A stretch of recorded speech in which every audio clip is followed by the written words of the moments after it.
اللہ اللہ اللہ اللہ۔ عزیز دوستو، بزرگوں اور بھائیوں، کچھ چیزیں ایسی ہیں جن کا قرآن مجید نے بارہا تذکرہ فرمایا۔ قرآن پاک کسی چیز کا ایک بات بھی ذکر کر دے تو وہ چیز ہمارے لیے دستور حیات اور منشور زندگی بن جاتی ہے، لیکن اگر اللہ تبارک و تعالیٰ کسی چیز کا بار بار تذکرہ فرمائے تو معنی یہ ہے کہ اس کی ہمیں بہت ہی زیادہ ضرورت ہے۔ ان چیزوں میں سے ایک چیز صبر ہے۔ قرآن پاک نے 100 سے زیادہ مرتبہ صبر کا تذکرہ فرمایا۔ اتنی بڑی بات کو سمجھیے گا کہ 100 سے زیادہ مرتبہ قرآن پاک نے تذکرہ کیا ہے صبر کا، اور مختلف انداز میں۔ کہیں فرمایا کہ وَبَشِّرِ الصَّابِرِينَ، اے محبوب صبر کرنے والوں کو خوشخبری سنا دیجیے۔ کہیں فرمایا اِنَّ اللَّهَ مَعَ الصَّابِرِينَ، بے شک اللہ صبر کرنے والوں کے ساتھ۔ تو مختلف انداز میں، مختلف طریقوں سے اللہ تعالیٰ نے صبر کا تذکرہ فرمایا۔ سوسائٹی کے اندر، معاشرے کے اندر اور مسلمانوں کے اخلاقی رویوں کے اندر اگر صبر کو داخل کر لیا جائے تو ہم محسوس کریں گے کہ ہماری زندگی نہ صرف یہ کہ آسان ہو گئی ہے بلکہ محبتوں والی ہو گئی ہے، چاہتوں والی ہو گئی ہے۔ ہمارے رشتے ایک دوسرے سے ٹوٹ نہیں رہے بلکہ بننا شروع ہو گئے۔ تھوڑا سا صبر بہت ساری چیزوں کو ٹوٹنے سے بچا لیتا ہے۔ قرآن مجید کی جو آیہ کریمہ میں نے تلاوت کی، یہ سورہ آل عمران کی آخری آیت ہے۔ اللہ تعالیٰ نے فرمایا یا ایھا الذین آمنوا اصبروا وصابروا، اے ایمان والو صبر کرو، صابر بنو۔ اے ایمان والو صبر کرو اور صابر بنو۔ کیا مطلب؟ پہلے صبر کا مطلب یہ ہے کہ اگر تمہیں کوئی ذاتی تکلیف پہنچے تو اس پر صبر کرو۔ وصابروا، اس کا معنی یہ ہے کہ اگر دشمن کے مقابلے میں کسی اور کی طرف سے کوئی تکلیف آئے تو اس پر بھی صبر کرو۔ پھر فرمایا ورابطوا، اور ہمیشہ کمر بستہ رہو، اسلامی سرحدوں کے پہرے دار رہو۔ واتقوا اللہ، اللہ سے ڈرتے رہو۔ لعلکم تفلحون، اس امید پر کہ اللہ تمہیں کامیابی عطا فرما دے، تم فلاح پا جاؤ۔ یا ایھا الذین آمنوا اصبروا وصابروا، اے ایمان والو صبر کرو اور صابر بنو۔ صبر کرو، صابر رہو، یعنی جو ذاتی تکلیف آئے اس پر بھی صبر کرو۔ اور مصابرہ کا معنی سامنے سے آنے والی تکلیف، اگر بیماری آ گئی، کوئی پریشانی آ گئی، کہیں کوئی اپنا دنیا سے چلا گیا تو یہ ذاتی تکلیف ہے، اس پر بھی صبر کرنا۔ اور اگر اپنوں نے، بیگانوں نے کوئی تکلیف پہنچا دی، کوئی اذیت دے دی، وہ اذیت کئی صورتوں میں ہو سکتی ہے۔ تانا بھی ایک اذیت ہے، طنز بھی ایک اذیت ہے، کسی شخص کے بارے میں غلط کلمہ کہنا بھی ایک اذیت ہے، اور مقابلے میں کھڑے ہو جانا، لڑائی کرنا، یہ بھی ایک اذیت ہے۔ اس پر بھی صبر کرو۔ ورابطوا، اور اس طرح کرو کہ کمر بستہ رہو، جد و جہد کرتے رہو۔ واتقوا اللہ، اللہ سے ڈرو۔ لعلکم تفلحون، تاکہ تم کامیاب ہو جاؤ۔ صبر جب آپ کرتے ہیں نا، اور صبر کا ارادہ کرتے ہیں تو اللہ تعالیٰ صبر کی توفیق بھی عطا فرماتا ہے۔ ہم نے یہ دیکھا ہے کہ ہمارے پاس نعمتوں کی کمی نہیں، ہمارے فریزر خوراک سے بھرے ہوئے ہیں، ہمارے دسترخوانوں پہ انواع و اقسام کی چیزیں چنی ہوئی ہیں، ہماری الماریوں میں کئی ہمارے لباس تیار شدہ لٹکے ہوئے ہیں، ہماری جیبوں میں ہماری ضرورت کا سرمایہ اللہ نے ہمیں دے دیا ہے۔ لیکن اس کے باوجود جو لوگ ایک دوسرے سے پیار نہیں کر پا رہے، جو ایک دوسرے کے قریب نہیں جا پا رہے، تو اس کی وجہ یہ ہے کہ صبر نہیں رہا، حوصلہ نہیں رہا، کسی چیز کو برداشت کرنا ہمارے مزاج کا حصہ ہی نہیں رہا۔ اور پھر چونکہ امت مسلمہ نے انقلاب برپا کرنا تھا، دنیا کو پیغام حق دینا تھا، اگر ان کے اندر حوصلہ ہی نہیں ہوگا، اگر انہیں صبر ہی نہیں کرنا آئے گا، استقامت ہی نہیں ہوگی، کہیں رکنا ہی نہیں آئے گا، تو یہ میدانوں کو سر کیسے کریں گے، کامیابیاں کیسے ان کا مقدر بنے گی۔ رمضان المبارک میں بھی ماحول یہ ہو کہ افطاری سے 1 گھنٹہ پہلے نظر پوری ٹک جائے گھڑی پہ، اور تھوڑا سا بھی صبر مشکل ہو. اور رمضان المبارک میں سحری کے وقت میں اگر دہی والی دکان پہ بھی جھگڑا ہی ہو رہا ہو، اور شام کو سامان خریدنے میں بھی اگر بحث ہی ہو رہی ہو، تکرار ہو، جھگڑا ہو، تو پھر سیکھا کیا؟ پھر وہ جو ہمیں تربیت دی جا رہی تھی کہ ہم نے صبر کرنا ہے، تو پھر ہم نے اس میں حاصل کیا کیا؟ حدیث پاک سنیں گے، آپ کی طبیعت بڑی ٹھنڈی ہوگی. میرے نبی پاک صلی اللہ تعالیٰ علیہ وسلم نے ارشاد فرماتے ہیں کہ جو بندہ سوال سے بچنا چاہے گا، ارادہ کرے گا اللہ میں نے کسی سے نہیں مانگنا، فرمایا جو سوال سے بچنا چاہے گا رب اسے سوال سے بچا لے گا. اور جو لوگوں سے بے نیاز ہونا چاہے گا، کہے گا یا اللہ مجھے دنیا داروں کا محتاج نہ بنا، اپنی بارگاہ سے عطا فرما. جو لوگوں سے بے نیاز ہونا چاہے گا اللہ لوگوں سے بے نیاز کر دے گا. اور فرمایا جو صبر کا ارادہ کرے گا اللہ اسے صبر کی توفیق بھی عطا فرما دے گا. ارادہ تو کرے، پروگرام تو بنائے، توفیق تو اللہ دے گا. جو صبر کا ارادہ کرے گا اللہ صبر کی توفیق بھی عطا کر دے گا. اور حضور صلی اللہ تعالیٰ علیہ وسلم فرمانے لگے، یاد رکھو کسی بندے کو جو بہترین تحفہ دیا گیا ہے نا، اگر کسی کو کوئی بہترین عطیہ ملا ہے تو پھر اللہ تعالیٰ نے اسے صبر عطا فرمایا ہے. یہ بہترین تحفہ ہے، اس سے زندگی سنور جاتی ہے، اس سے انسان باوقار اور مطمئن ہو جاتا ہے، اس سے اس کے شب و روز آسانی سے بیتتے ہیں، وہ دنیا کی پک ڈنڈیوں سے آسانی سے گزر کے اللہ کی بارگاہ عالی مرتبت میں سرخرو ہو کر حاضر ہو جاتا ہے. لیکن اگر بے حوصلہ ہو، صبر نہ ہو، پھر نقصان روز بروز بڑھتا ہے. اور پھر میرے رسول پاک صلی اللہ تعالیٰ علیہ وسلم ارشاد فرماتے ہیں کہ اصل بات یہ ہے کہ اللہ تعالیٰ نہ کسی بندے کا درجہ بلند کرنے کا ارادہ فرماتا ہے، لیکن اس کے اعمال اس طرح کے نہیں ہوتے کہ اس کا درجہ بلند کیا جائے. اب رب کیا کرتا ہے، اللہ تعالیٰ اس کو مال کی، جان کی، اولاد کی کسی مشکل میں ڈال دیتا ہے. اس مصیبت پر وہ بندہ صبر کرتا ہے تو اللہ تعالیٰ اس کا درجہ بلند فرما دیتا ہے. اعمال اس قابل نہیں تھے کہ درجات بلند ہوں، وہ اعمال کی بنیاد پر نہیں کر سکتا تھا تو اللہ نے کسی مشکل میں ڈال کے نہ اپنے فضل سے درجہ بلند کر دیا. اب جو راہ طریقت کا مسافر تھا، جو سلوک کی منازل طے کر رہا تھا، جو اللہ رسول کے قریب جانے چاہ رہا تھا، اس کے لیے کتنی آسانی ہو گئی کہ مجاہدہ تو زیادہ نہ کر سکا، کثرت سے نفلی صوم و صلات کا بندوبست تو نہ کر سکا، تھوڑا سا صبر کیا، رب نے اپنا اور اپنے محبوب کا قرب عطا فرما دیا. تو یہ تو آپ صبر کرنے کے لیے جب نکلے ہیں تو آپ نے تو رب رسول کو پا لیا. یہ صبر تو وہ والا سفر ہے جس کی جو منزل ہے وہ اللہ رسول کا قرب ہے. ہم لوگ تھوڑی تھوڑی باتوں میں حوصلہ ہار جاتے ہیں، صبر چھوڑ جاتے ہیں، پریشانی بڑھ جاتی ہے. پتہ نہیں ایسے محسوس ہوتا ہے کہ جیسے یہی بندہ دنیا کا سب سے دکھی بندہ ہے. تو ایک تو یہ کہ ذاتی حیثیت سے صبر کرے، ایک یہ کہ پھر دشمن کا جب مقابلہ ہو، آمن نصبرو و صابرو، آپ کا جب مقابلہ سامنے کسی کے ساتھ ہو تو پھر تیر، تلواریں، اسلحہ، بندوقیں یہ نہیں زیادہ لڑتی.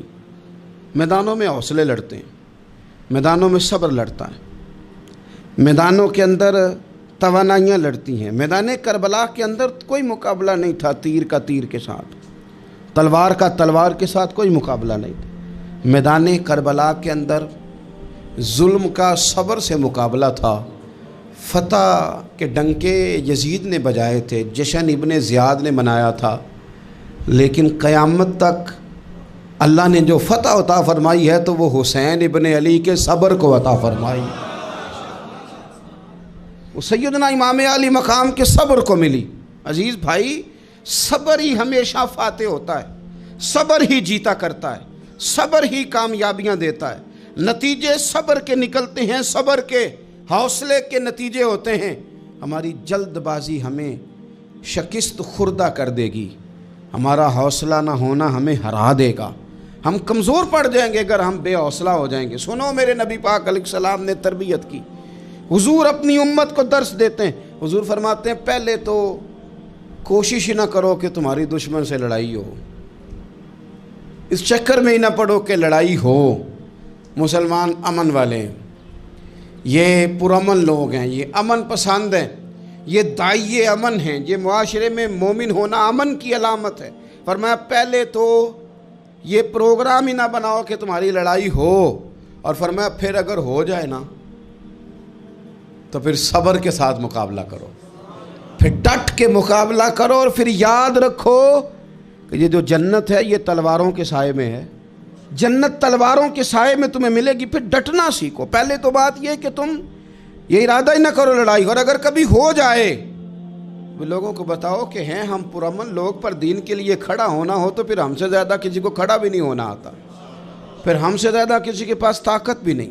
حضرت مولا علی شیر خدا رضی اللہ تعالیٰ عنہ کے زمانے میں کفر کے ساتھ ایک جنگ ہو رہی تھی، تو کافروں نے نا جاسوس بھیجے کہ یار پتہ تو کرو مسلمانوں کی تیاری کس طرح کی ہے۔ تو جاسوس واپس جا کے کہنے لگا سمجھ کوئی نہیں آئی ان کی، وہ تو راہب قسم کے لوگ ہیں، صوفی قسم کے لوگ ہیں، وہ تو کٹے ہوئے ہیں دنیا سے، مسلوں پہ بیٹھ جاتے ہیں، رات کو تو لگتا ہے دنیا سے تعلق ہی کوئی نہیں، لیکن سویرے اٹھ کے میدان میں تلوار لے کے نکلتے ہیں تو لگتا ہے ان سے بڑا مجاہد ہی کوئی نہیں۔ یہ عجیب لوگ ہیں کہ رات کو مسلح پہ بیٹھے ہیں تو لگتا ہے کٹ گئے دنیا، یہ صوفی لوگ ہیں، درویش ہیں۔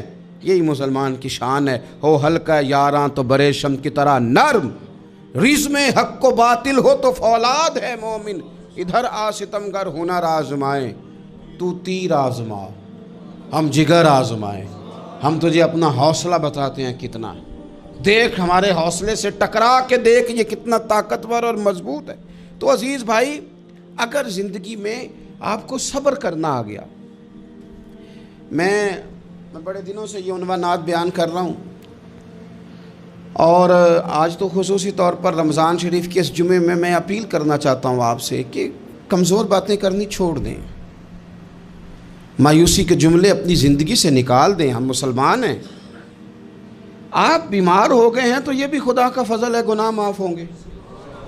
اگر اللہ تعالیٰ نے فقیر بنا دیا، غریبی آ گئی ہے تو یہ بھی فضل ہے، امیروں سے پہلے جنت میں جائیں گے۔ اگر اللہ تبارک و تعالیٰ نے کسی جگہ آپ کو مکان نہیں دیا اور دوسرے کو دے دیا ہے تو آپ وہ لوگ ہیں جو عظیم سنت ادا کر رہے ہیں سیدنا بلال حبشی کی۔ اگر کسی جگہ کوئی کمزوری آ گئی ہے، کوئی پیچھے رہ گئے ہیں تو یہ خدا کا فضل ہے۔ اللہ تعالیٰ نے چاہا ہمارے لیے جو فیصلہ تو ہم اس پہ راضی ہیں، لیکن اپنی زندگی میں اور شکوے اتنے بڑھا لیے ہم نے، اتنے بڑھا لیے کہ لوگوں سے شکوے کرتے کرتے رب رسول سے بھی شروع کر دیے۔ غلام بھی کبھی شکوہ کرتا ہے، آقا کا بھی شکوہ ہوتا ہے، بندہ بھی کبھی شکوہ کرتا ہے، رب کا بھی شکوہ ہوتا ہے، یہ بھی کبھی ہوتا ہے۔ آپ نہ مانے پر یہ شکوہ ہے کہ میں بڑے ڈاکٹروں کے پاس گیا ہوں آرام نہیں آیا، نہ مانے پر یہ شکوہ ہے میں نے کبھی کسی کو ستایا تو نہیں پر میرے حالات نہیں ٹھیک ہوتے۔ آپ نہ مانے پر یہ شکوہ ہے کہ فلانے کے پاس دولت زیادہ ہے، اس نے پتہ نہیں وہ آگے نکل گیا اور میں پیچھے رہ گیا، نہ مانے پر یہ شکوہ ہے۔ کس سے کر رہے ہو؟ رب رسول سے؟ او آس بولے تے او دی مہربانی، اساں تے لاڈ ہی لڑاونے نے۔ کس سے شکوہ کر رہے ہو؟ خدا کے بندو، غلام غلامی کرتے ہیں، شکوے کرتے ہیں کوئی؟ حضرت ام سلمہ رضی اللہ تعالیٰ عنہ، شوہر کا نام ہے ابو سلمہ، بیٹے کا نام ہے سلمہ، کہتی ہیں میں، میرا شوہر، میرا بیٹا، تینوں، چھوٹا بیٹا میرا، ہم نکلے مکہ مکرمہ سے مدینہ طیبہ جانے کے لیے۔ ایک کی بیٹا ہے، خاندان جمع ہے، شوہر کی گود میں بیٹا، اونٹ کے پیچھے میں۔ فرماتی ہیں مدینے کی سرحد آ گئی تو میرے میکے والے آ گئے، کہنے لگے ابو سلمہ نہیں لے جانے دیں گے مدینے اپنی بیٹی کو۔ میں نے کہا میں مسلمان ہوں، میں تو اپنے شوہر کے ساتھ مدینے جاؤں گی۔ انہوں نے کہا نہیں جا سکتے، تو نے جانا ہے تو جا، ہماری بیٹی نہیں جائے گی۔ زبردستی مجھ سے انہوں نے مجھے میرے شوہر سے الگ کیا۔ کہتی ہیں پھر میرے شوہر کے قبیلے والے آ گئے، وہ کہنے لگے اگر تم اپنی بیٹی کو نہیں نہ جانے دیتے تو یہ جو ہمارا پوتا ہے یہ ہماری نسل ہے، تمہارا نہیں، اسے ہم نہیں جانے دیں گے۔ وہ بچہ اپنی طرف کھینچتے تھے، میں اپنی طرف کھینچتی تھی، مدینے کی سرحد پہ۔ یہ جھگڑا زمین کے لیے نہیں ہو رہا، مکان کے لیے نہیں ہو رہا، حضور کے مدینے جانے کے لیے ہو رہا، حضور کے مدینے جانے کے لیے ہو رہا، مدینے جانے کے لیے ہو رہا۔